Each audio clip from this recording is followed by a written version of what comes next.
Hari ini, hari Minggu Paskah kedua, tanggal 7 April, gereja merayakan hari Minggu Kerahiman Ilahi. Saya lalu teringat dengan kerasulan doa kami, para Suster Adiosio di komunitas Santa Ana. Juga kami punya kerasulan doa, salah satunya adalah adorasi kerahiman. Pesta Kerahiman Ilahi ini sebagai belas kasih Tuhan yang tanpa batasnya. Saya punya pengalaman yang membuat saya begitu yakin akan cinta Allah yang sangat luar biasa itu. Artinya mengalami bahwa cinta Tuhan yang tanpa batasnya itu hadir dalam keseharian kita. Saya pernah mendampingi seorang mahasiswi, dia kuliah di Jogja, lalu dia punya pengalaman yang bagi saya termasuk hal yang rumit, berat, karena dia mau di DO, artinya mau dikeluarkan dari kampusnya. Tinggal ujian tesis sebetulnya. Dia pasti mencari solusi,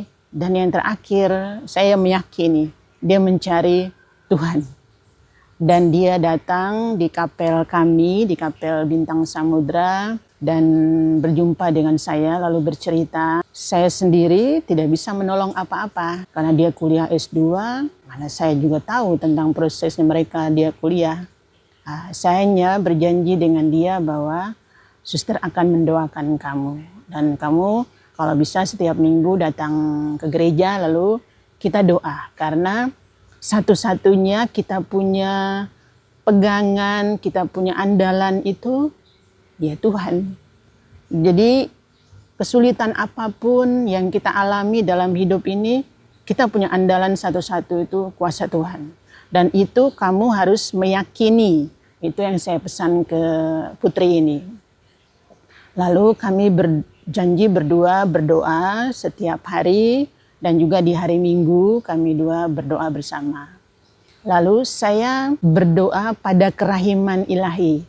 Karena saya meyakini sungguh bahwa Tuhan itu akan menyatakan yang sesungguhnya pada waktunya. Jadi saya tidak memaksa lalu harus tidak. Jadi saya berdoa menyerahkan kepada Tuhan, biarlah Tuhan yang akan menyelesaikan, Tuhan yang akan menyelenggarakan itu. Lalu saya membawa putri ini juga dosennya yang ya dalam tanda petik biasalah.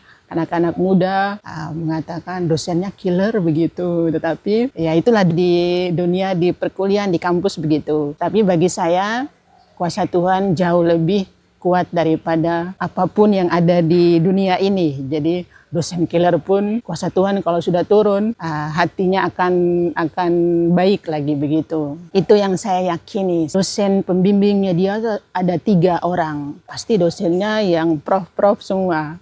Profesor lah begitu. Kalau kita melihat gambar kerahiman ilahi itu kan ada cahaya, ada jubahnya Yesus itu bercahaya. Lalu saya membawa mereka, Tuhan, saya bawa mereka di dalam mantol kerahiman-Mu. Jadi saya pakai kata mantol kerahiman. Dan itu saya bawa mereka di dalam mantol Tuhan Yesus di dalamnya. Dan itu saya doa setiap hari.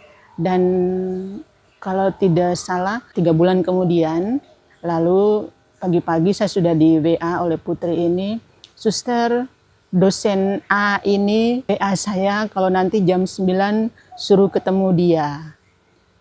Lalu akhirnya hari itu juga dia kontak dengan saya, dan akhirnya dia boleh ujian tesis. Pengalaman itu yang membuat saya semakin meyakini bahwa apapun yang kita alami, kesulitan apapun yang kadang-kadang sudah membuat kita putus asa, membuat kita kecil hati, tetapi kita kembali melihat kuasa Tuhan, kerahiman Tuhan itu sungguh luar biasa. Dan perayaan hari ini sungguh mengingatkan saya akan pengalaman-pengalaman yang saya alami ketika berdoa untuk saudara-saudari yang memang sungguh dalam situasi yang sulit. Itu yang saya meyakini bahwa bukan saya, tetapi itu kuasa Allah dalam hal ini. Kerahiman ilahi itu sungguh-sungguh nyata. Kalau kita memang sungguh sungguh mendoakan dengan sungguh itu, Tuhan lalu akhirnya menunjukkan, menyatakan dirinya yang besar, yang maha kuasa, yang maha besar, di atas segalanya apapun yang ada di muka bumi ini. Itu yang saya yakini, sehingga satu-satunya kita kembali pada Tuhan. Dan saya bersyukur bahwa pengalaman doa kerahiman ilahi itu juga semakin mengajak saya, juga para suster di komunitas Santa Ana ini, untuk terus bertekun menghidupi adorasi kerahiman ilahi itu. Itu yang kami jalani tiap hari sebagai salah satu bentuk kerasulan doa kami.